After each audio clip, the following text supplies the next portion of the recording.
Morning. It is 22 minutes after 8 o'clock, and joining us in studio this morning, Chaves County Manager Bill Williams. Now, I guess officially, you've been with us for hanging out for a while now. Yeah. He had to sit through the cracker nonsense, but that was very entertaining. And I have to say, several years ago, I was coming back from Clovis to Roswell, and I stopped at the Allsup's in Elida for a burrito, if you can imagine that. Yeah. And I went in, and they had the snapped crackers. Yeah. And I bought that. I was just blown away by how good those were. And I bought an extra bag. When I got to town, I bought another bag. I took them home. I told my wife, I said, here, treat yourself. She looks at me like I'm crazy. A cheese cracker? Right. But those are really good. Yeah, the snaps, they're quite addicting, actually. So you got to be careful with those. Yeah, we quit buying them because I will eat the whole bag very quickly. Yeah, those things do not last long when you do buy a bag. So you actually have to buy them in pairs, I think. Yeah. That's just how they go. But, of course, the county commission did meet yesterday. That's correct. The Chaves County Commission. The Chaves County, yeah, that's right. I should let that secret out the bag. The Chaves County Commission met yesterday I guess, the final commission meeting of 2021, maybe? Actually, it's not. No, got another one in there? Well, we have one more because there was a little problem not really a problem, but we decided to have an emergency meeting on the 30th to actually pick the redistricting plan. Still some redistricting to finish right. up. Good news is, though, you're not under the gun like city and other municipalities that are having elections coming up. So does that give you guys a little more leeway and time to get it settled? It's due by December 31st. Regardless? So we have to do it. And that's the reason we're having an emergency meeting. I'll actually have to check. It may be just a special meeting. The advertising requirements, I believe we can still call it a special meeting and advertise far enough out. To meet you have your regular meeting, the Open Meetings Act, and you have your regular meeting and the time frame that it takes to advertise for those, and then special meetings are somewhat shortened, and an emergency meeting has to actually meet certain requirements. But you can do those fairly quickly. I think it's going to be a special meeting. Okay, very good. So if you're looking for labels of type of meeting, it's going to be a meeting. But it's going to be a meeting, yes. Whether it's special, regular, or emergency, it's still a meeting. That's right. So, and the way that came up is we were doing the redistricting. We've met twice. The first meeting, we had plans A, B, C, and D. After the first meeting and discussion, input from the public and from the commissioners, Plan D was augmented and became Plan E. It had some minor changes to it. So then at the last meeting, we discussed A, B, C, D, and E, and they determined that they wanted to no longer consider B and D because D and E were really the same, except E had enhancements. Okay. And so that left A, C, and E left to talk about this time. Okay. Well, after the input and after some more thought, another great question from Calder Ezel.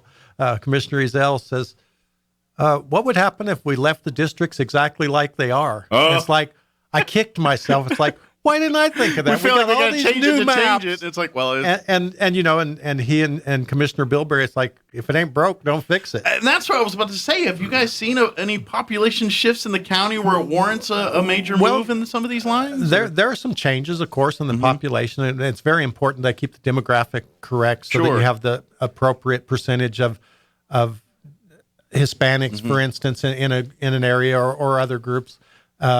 And you have to be within a 5% tolerance of the perfect number of voters in each district. Gotcha. And so you move precincts around and you don't want to split precincts.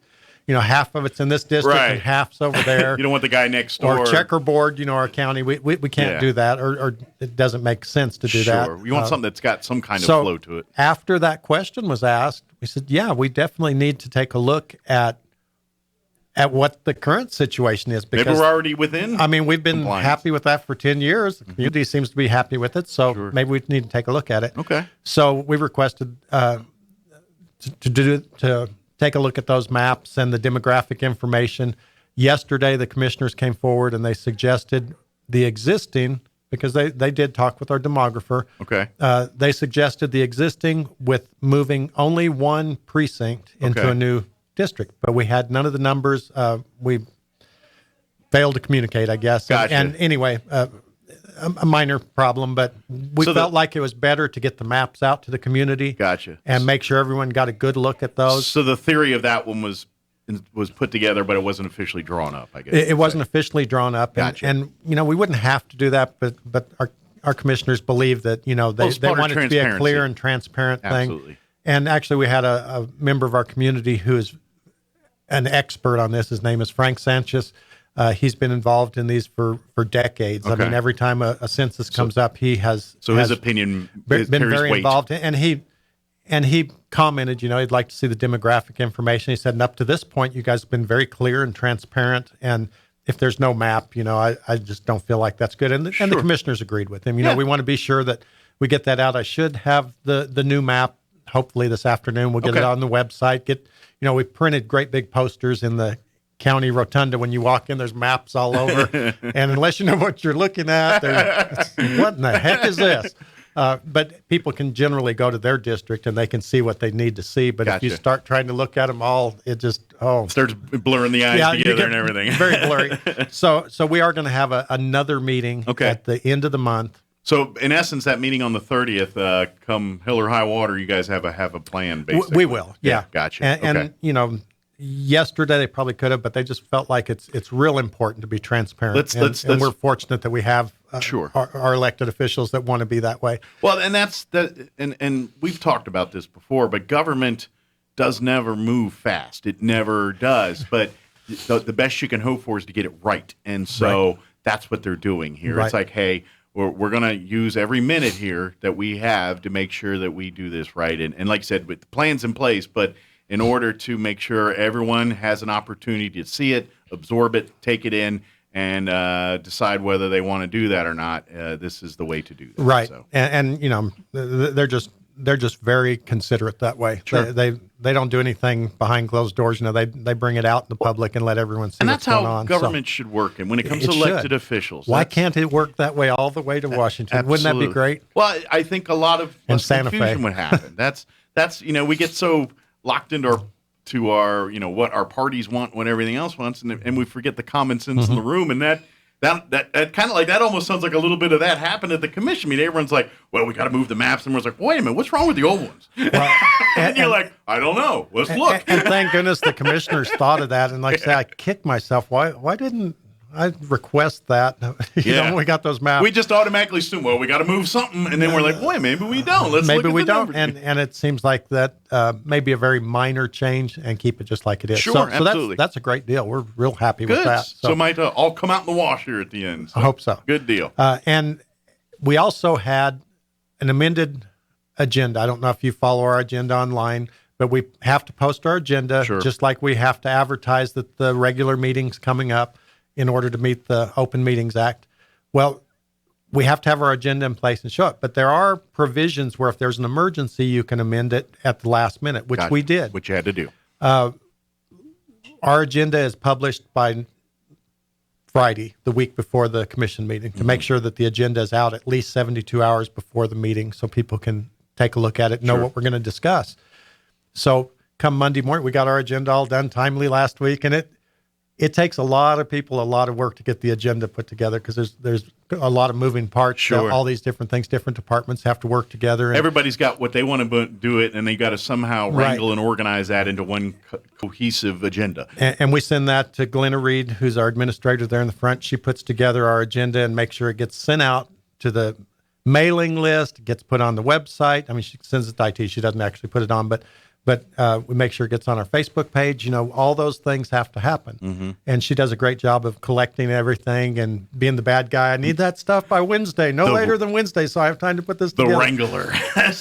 so she does good there, but we had to do a change. We had our agenda online like we're supposed to at the end of last week, online and posted physically in the hallway. I mean, that's actually what we have to do is post it physically. The other stuff is additional that we do. Gotcha. So come Monday, I get an email from the Association of Counties, New Mexico Association of Counties, and there is an opioid settlement lawsuit. The big three opioid providers acknowledged that they allowed people to become, through whatever. So there's a class action. Prescription, or whatever. But there's an opioid problem, as we all know. We are very, yes. If you And miss that one, you're kind of not looking very hard. I think there were 16 counties in New Mexico that joined the suit. Chaves County was not one of the ones that joined the suit. Okay. But there's 16 that joined, 17 who did not. And they're ready to settle. And all of us have the opportunity to be involved in it, even if we didn't join the initial litigation. Okay. And New Mexico will get more money. This is a nationwide thing. So they're letting the guys that didn't jump in. Hop in now. Okay, gotcha. And it's municipalities over 10,000 plus counties can all join in the suit. And the more of us that do, the more of the pie New Mexico gets. Gotcha. So it's very critical that we all get on board and join. All for that. one for all Right. type mentality. Gotcha. And so they sent this email out Monday saying they didn't tell us time is of the essence, but they said you have until January 2nd to decide if you want to be involved in this. To enter the Publishers Clearinghouse, we've January 2nd. And, how do we do that? That's like next week. And a lot of counties, they have their commission meetings second week and stuff. So everybody's behind the eight ball on this, except for the 16 who are already involved. So we have to ask the commissioners, do you want to be involved in this so we can get our cut of the settlement? Gotcha. And obviously we do. It can only be used for certain things. I think they call it opioid remediation in this 150-page. So it's like education settlement. and people that have been incarcerated, rehab, education. There's a lot of components. So like funding in like the jail can use for some of this yes, stuff? Yeah. Awesome. And so law enforcement, of course, detention is law enforcement as well. So it's used for law enforcement, education, those kind of things. And awesome. And say it's about 150 pages, and so I didn't read it, but they called it opioid.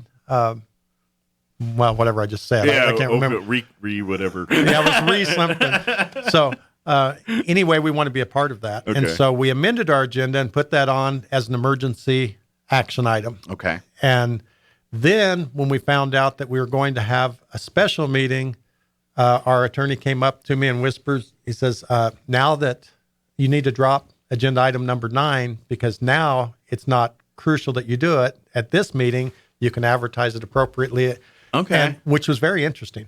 And Stan told me when we were talking about how to do a special action item like that, an emergency action item. He said it's only happened like twice that he knows of in Chaves County. So it was an unusual circumstance. Setting trends here. And we still don't know how to do it because we're going to do it next time. We're just going to do it at the special meeting. Okay, so we'll have those 2 items on the 30th. Okay. And I don't expect there to be anything else, but, maybe they'll want to cover some ground and eliminate a couple of things that we have to do housekeeping January 1st. I don't know for sure what the commissioners will want, but for sure those 2 items, the redistricting and the vote to join the opioid settlement will be on there. Reading tea leaves is, and I'm not asking you to speculate or what, but I guess I kind of am. I mean, for the most part, is the county commission, your opinion, they're all on board? We're getting on with this lawsuit? I think so. Because nobody's really got any concerns? There's no harm, no foul for us. I figure there isn't, but it's another money source to cover that gap. And as we all know, mental health care, substance abuse, all those types of things are serious problems, not only in our community, but nationwide. My only thing I hear about this is like, we shouldn't be getting funds for this just through lawsuits. We should be getting this from our state, from our federal governments here to I would even argue that, we spend a ton of money in law enforcement, on which we should. I say we need to put that kind of focus on some of that. In my opinion, that's just me nationally, when we talk about this, because my opinion, we can stem our gun issues, our violence, all this is mental health related. And I think if we spent more time in that, these other problems are symptoms of that, and they start going away. So that's my opinion. You gave me a perfect segue into the next part of our commission meeting. Yeah. Actually, I'm jumping ahead just a little bit, but because of the agenda item number 1 was a lease between Chaves County. You like my radio voice? Between Chaves County and Olive Tree Investments. Okay. So Olive Tree Investments owns a building at, I believe it's 110 East Mescalero. Okay. Used to be the Turquoise Building. It's where the mental health not evaluations, but a lot of of help. Yes. Is there. Screenings and what have you. It's a part of La Casa. It's so multifaceted. It's hard to just nail down exactly what they do. They do mental health stuff there. They do a lot of stuff to help our community and to help people who need help. Yeah. And so that's great. We've been leasing that building for several years now from a previous owner. The building just changed hands. Okay. And so when we started out, when the Turquoise group left, just basically kind of overnight, La Casa stepped in and kind of helped to save the day because we had absolutely no mental health. That was a few years ago. Care. Yeah. Yes. And so what we did at the time, we offset their rent by saying, okay, Chaves County will pay a portion of your rent. The city of Roswell jumped in and helped us for a little while, paying a portion of the rent, and La Casa paid a portion of the rent. Okay. So this lease has gone on for about 5 years. After a period of time, the city stepped back and the county has continued to pay. And in fact, there was an escalator on the rent, and the county did not pass that on to La Casa. This is one of those things that the county does kind of behind the scenes. Sure. Nobody realizes, but we paid more of the lease for them than they actually paid by the end of the lease. Just being good stewards of the we what they do recognize for us. Yeah. that is a necessity in our community, and we have to have it. Otherwise, it wouldn't be a necessity, I guess. But think of it in this term: if you don't support La Casa doing it, then the county's got to come up with a program. We got to come up with it. And the thing is, we show when you assist an agency like that, you have to show how much they provide to the community. You have to put a dollar amount on it, so there's an anti-donation for transparency, right? And it's illegal to just pay someone else's rent. So we have to do an evaluation and say this is how much the cost of doing these services are. These are avoided costs. Sure. This is what it would cost us if we paid for those services, and so we can offset that with things like rent abatement. Gotcha. And so anyway, it was time. The ownership of that building changed. The lease came due, so we rewrote the lease, and we'll be leasing that building again. Okay. The other side of that is we lease the building as Chaves County from Olive Tree Investments now, and then we sublease it, and that's in our agreement with Olive Tree that we can do that. Right. Then we sublease it back to La Casa, and that's because we pay a portion of the rent. Gotcha. And that's the way it's going to work out. We kind of are splitting the rent still for quite. And that's been working, right? It has been working. Everyone's been paying their share and doing everything. There's been no problem.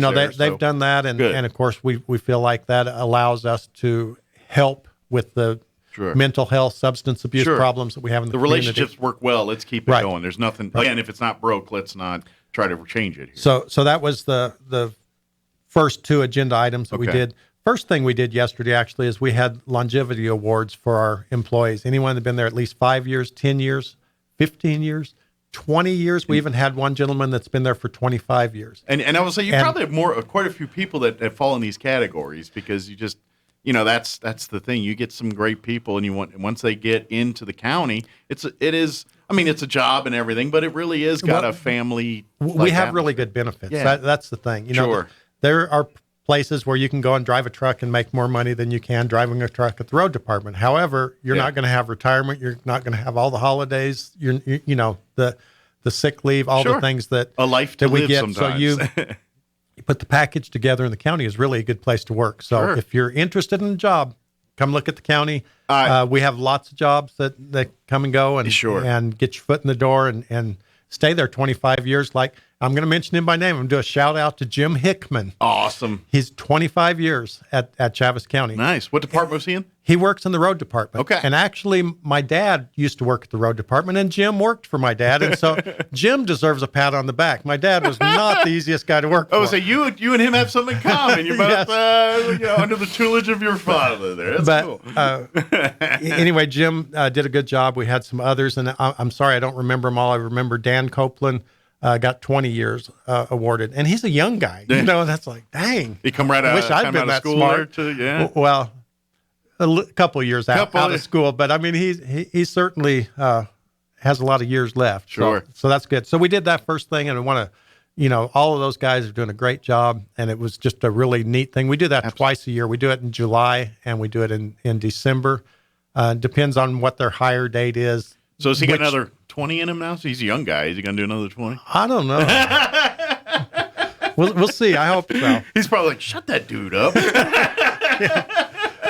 Well, he does a great job. He's a blade operator down in the boot heel of Chaves County. So he knows all the ranchers down there. And, anytime it rains, everything washes out and they call, oh my gosh, we can't get out. And these guys are very responsive down there. He's not the only one that does these outlying areas with blading, but all of our blade operators are pretty amazing. And they are like family within those particular communities, different parts of the county. It's a big county. Yeah. And, they rely on them, and those guys come through every day. So, it's really cool. But and that's the unsung heroes of the county and everything, the things that just happen like clockwork day in and day out, and it's these individuals that make that happen. You're absolutely right.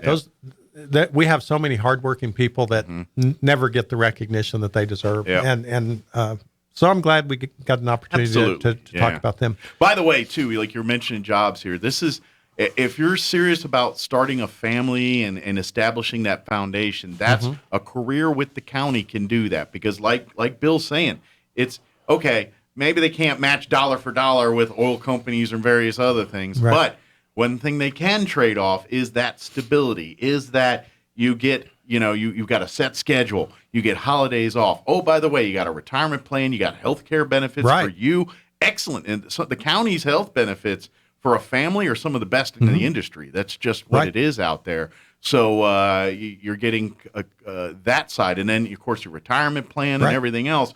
You're really and like you said, once you get in with the county, you can do 30, 40 years or 20 years. And our commissioners, I think the last 5 times, now I may be off a year or so, but I think that the last 5 times that there was an increase in our health care cost, the commission voted to not pass that on to us, but they actually absorbed the increase. And as you know, healthcare has gone up dramatically in the last 10 years, 5 years, whatever.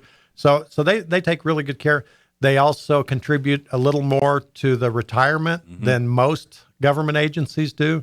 Our percentage is higher than those around us for that. Our wages may be a little lower. I mean, everyone only has so much that they can, afford to pay a person, depending how you want to break it up or whatever. But we have great benefits, and it's a long-lasting thing that would allow, like you say, a young family especially, start in early and work your way and get your foot in the door. And once you get in, you'll realize I can navigate through this system. I can lateral over here, then I can get an increase over here. I can go over to this agent or to this department and do this job. And all still building towards that retirement, building towards that. And keeping things fresh. You don't have to come in and sit at a desk for 25 years doing the exact same thing. Some people thrive on that. Yeah, some like that. Others want to move around, and you have both opportunities, Absolutely. So come on down. Yeah, Get a job. Come on down to the county. Go visit the county's website or probably Workforce Connections as well. I'm sure those jobs are all listed through there too. We try to advertise everything really well, make sure everyone knows. Now, we did have something that was pretty important. Okay. Well, I think pretty much everything they do is pretty important, but this one's extra important. This one is extra important. We got a notice from some of our people that live over in the Boot Heel area near Mayhill. That the Forest Service, we've talked about this before, that we've been working on the Carlsbad Resource Management Plan with the BLM and working with them and towards a solution that works well for Chaves County. Right. We have a comprehensive land use plan in Chaves County that says this is how the county works. This is what makes it tick. These are the things that we need to keep in place. Agriculture, any number of factors are in there. That's our Bible for that. Man. That's what makes Chaves County work, and what makes sure that people have jobs, make sure that people can survive. Gotcha. And so the federal government, when they develop land management plans and such, they are required by their own rules to coordinate with local governments. Gotcha. You don't just call them at the end of the process, say, oh, by the way, if you want to pick one of the 3 choices that we have out there, whichever one you feel is better, you can comment, and we're still going to pick what we want. Gotcha. So that's not really working with. That's not coordinated. Yeah, I don't think. And then they also have what they call cooperating agreements, a cooperating agency agreement, and those are supposed to be sent out to to locals, where you can be a part of it, smaller groups and things of that nature.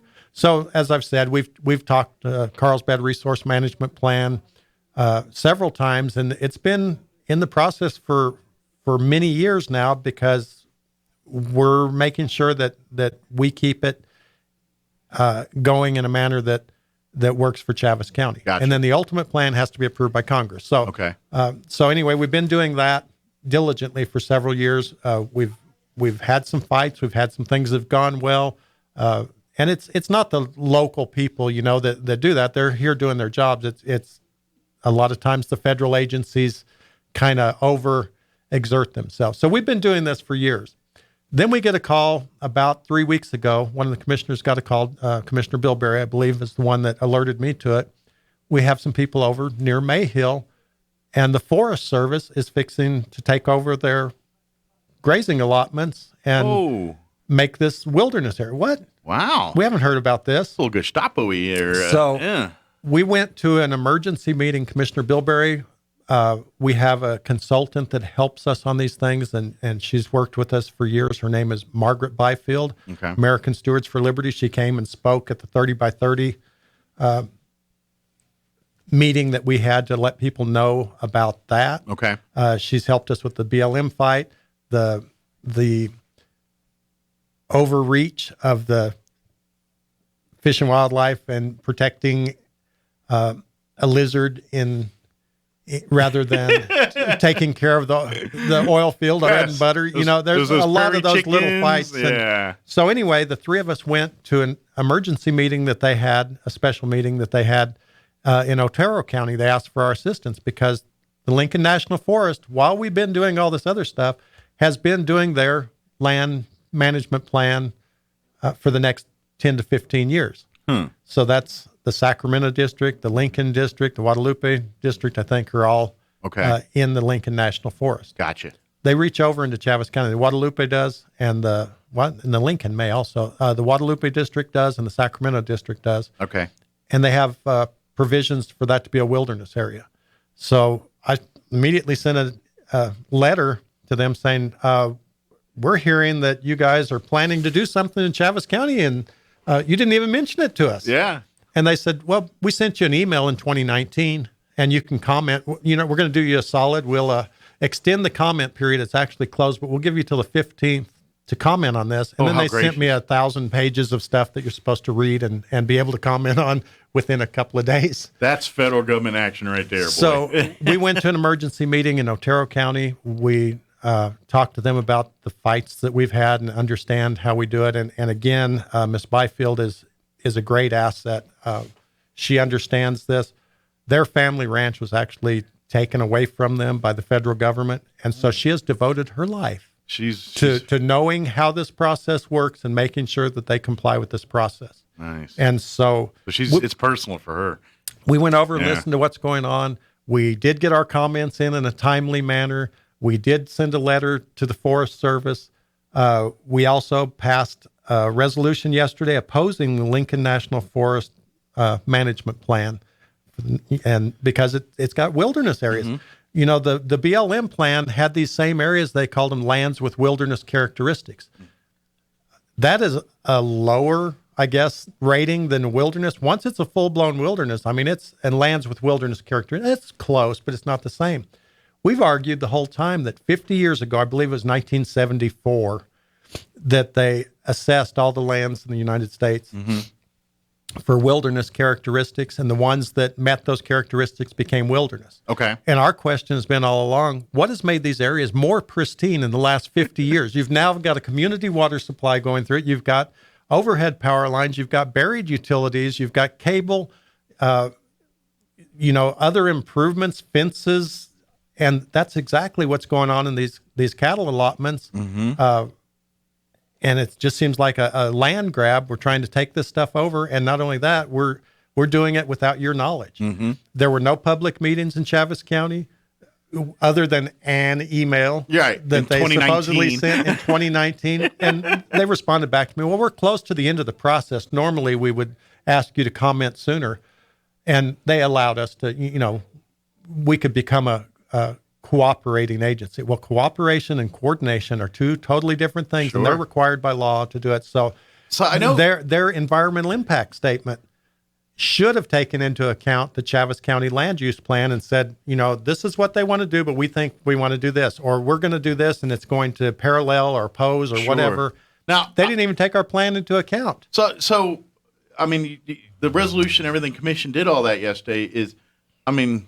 That's just the first step. Is this going to go in a courtroom? Is that probably where it's going to end up? Or? Well, we've asked them, politely, hey, we need to start this process over. First of all, you need to do a supplemental environmental impact statement that takes into account the Chaves County plan, because it existed long before your planning process, and it takes into account what the needs are of the people in our community. It takes into account things such as fire, right? And overgrown forest, as we know, create a lot of problems and fires in a wilderness area. They're not supposed to touch it. So, well, I guess I'm wondering, are the BLM going to well, it's not BLM. This is Forest Service. Forest Service. Yeah, I'm sorry. Will the foresters respond to this resolution, or is they just going to ignore it and we're going to have to do something higher? I mean, what do you anticipate is going to happen? We anticipate that they're not going to do anything. Okay. I've already sent the letter and given them a timeline to respond back, which they didn't. We've done the resolution now saying, we think that we need to have a coordinating agreement that says that we're a part of this. We need to see at this table. Yeah. We need to start off, and we need to help them develop the 3 or 4 plans to choose from, not them develop 3, and then we pick the one that's the least offensive to us. Yeah, no, we get to be... Well, and we don't even get to pick that. We just get to comment on which one's the least offensive at this point. Bothers us the least. So we've asked them to go back to the drawing board, and we've given them their own information back to them. The law says you're supposed to do X, Y, and Z, and we've sent that to them. You did not do X, Y, and Z. And we're waiting to see what they do at this point. Okay. We will probably, if they push it through, we'll have to go to court. Get the lawyers involved. Right. So more to come on that one, I'm guessing. Absolutely, there'll be more to come on that. So I need to wrap it up. I'm taking. Yeah. We got about 2-3 minutes here. Okay. Well, let me tell you real quick. We also did the final disposition on the road hearings. We do that every year. Okay. The commissioners approve or disapprove roads back in May. The vacated roads, that happens immediately, but the roads that are status change, for instance, going from non-county maintained to county maintained, or from private status to county maintained status, they approve them in May, but then they have till December to bring them up to the county standards to do whatever repairs, put the gravel on, make bar ditches, and then the road director goes and inspects them and says, they met the requirements. Okay. And so we did that yesterday. There were several roads, 4 roads, I believe, in Buena Vita that we approved, and will now be county roads. Okay. And there's another road just outside of Bitter Lake that we've taken on, and it's an unusual one because the ownership of that particular road is federal government. It's BLM land, and so normally we would get the owners of the land to deed us a piece 30 foot wide on each side of the road so that we have 60 foot right of way.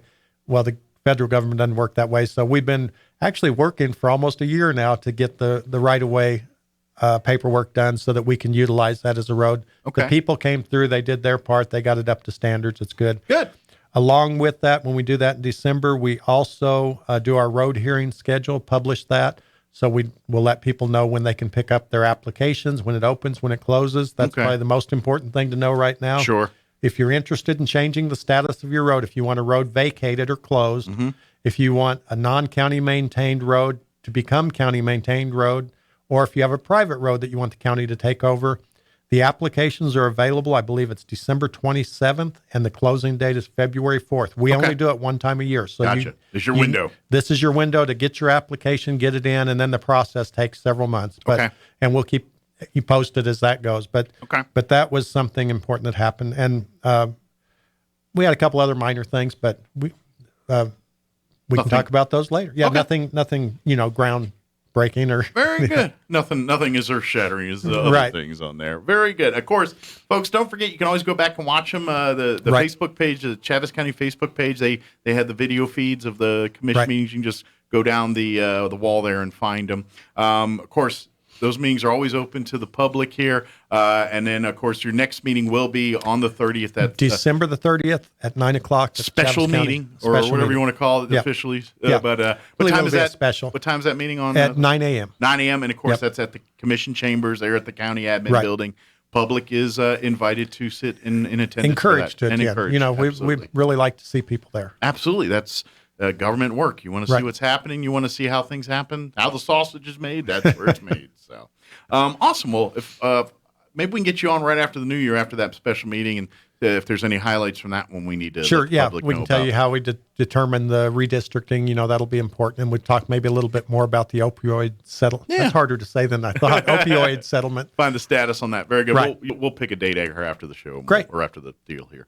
Awesome. Well, thank you, sir. Merry Thank Christmas you. to you Merry and your Christmas family. to you. And we look forward to talk to you here next time. I guess it probably will be in a 2022 regardless, because Probably so. Well, I'm off next week. You know, you were talking about people taking off. You're one of Well, those I'm guys. one of those people. Lucky you. And then the following week is my 37th anniversary. My poor wife has Congratulations. put up with me for 37 years. So I'll take one day off that week. Congratulations. That's awesome. Cool. Get her some more snaps. Yeah. You can get her a Triscuit. I think what's the year 37? It's Cheez-It. Thanks, Bill. You're welcome. It's 8:58.